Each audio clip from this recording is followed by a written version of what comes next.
in the French cathedral. Yes, that's what we call French-German dialogue.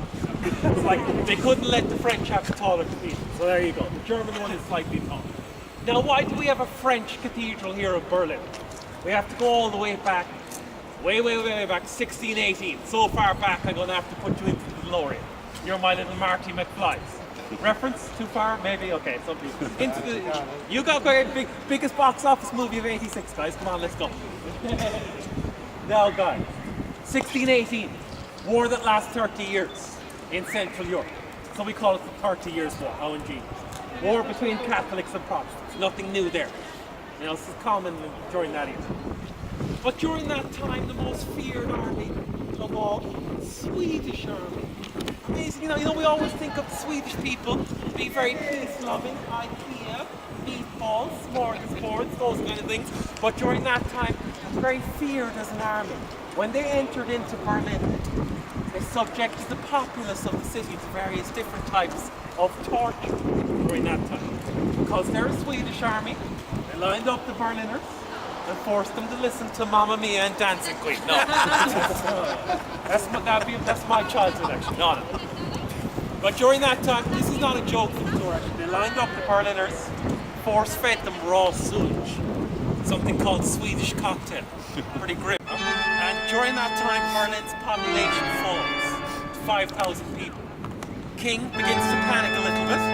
Friedrich Wilhelm, another Friedrich Wilhelm. He has no taxpayers. It's very important for him.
time, just over there. 500 meters in that direction, in the direction of the American flag, is the Bundestag, the German parliament. And that's where the Soviet army are, right at the end of the war. So you can see just how close Hitler is to the actual front, the front line. He's literally here, on the front line. He makes a couple of decisions on that day. Suicide will be his way out. He will not leave Berlin any other way. And he also marries his mistress, Eva Braun, in the bunker. Early hours of 29th of April. One day later, 3:15 p.m., his staff enter into his private quarters. Led by Joseph Goebbels, also his right-hand man, Martin Bormann, another leading Nazi, they discover two corpses on his couch. That of Eva, his wife now at this stage, poisoned by her own hand, cyanide. Hitler, one gunshot through the temple. We're not so sure about Hitler with poison. Historians would differ on that one, but definitely one gunshot. His adjutant, Otto Gunscher, his valet, Heinz Linge, these accounts we have of these last hours. They wrap the bodies in a rug. We're in the rug up here, where you saw children slide, just over here. Doused the bodies with petrol, burned the corpses. So when the Soviets come in here a couple of days later, they find the partially burned bodies, May 2nd. In the next few weeks, they identify Hitler's body, dental records. They had his dental technician here in Berlin, and she attested to him having a metal bridge in the lower part of his jaw. That is how the corpse is identified, eventually. Bodies are taken away to Magdeburg. It's a city about an hour and a half away from Berlin. Very nice cathedral there actually. But it's buried in a hospital garden there, the bodies, these remaining bodies, until 1970. And I think at that time the Soviets panicked a little bit. They needed to do something definitive with these corpses. So they exhumed the corpses, crushed them into ashes, and threw those remaining ashes into the River Elbe. 1970. That's it. One last point. They kept a portion of Hitler's skull on file in Moscow. In 2009, in a DNA testing of the skull, it turns out to be, shock horror, the skull of a woman under 40. So probably Eva Braun's skull actually. Or possibly Magda Goebbels' skull, Joseph Goebbels' wife. But of course it's just more fuel for the conspiracy theorists. Hitler was actually a woman all that time. The great conspiracy theory that we hear, of course.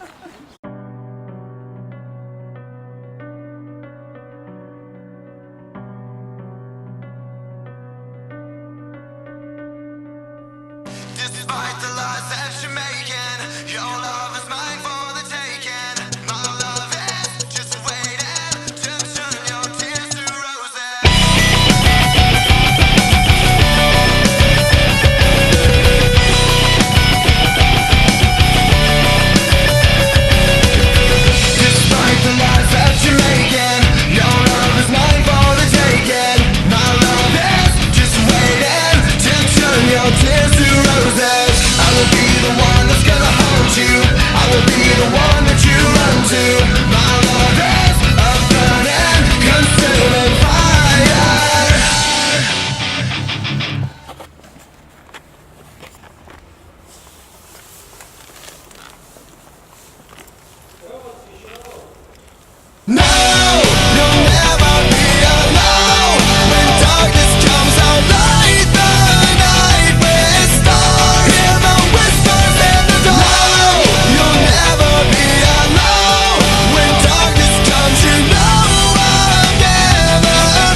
Today, in the world of freedom, the proudest boast is, Ich bin ein Berliner.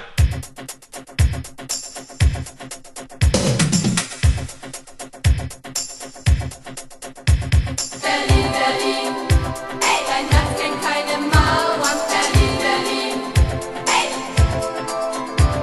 Berlin, Berlin, ey, es gibt nichts zu bedauern. Berlin, Berlin, ey, ey.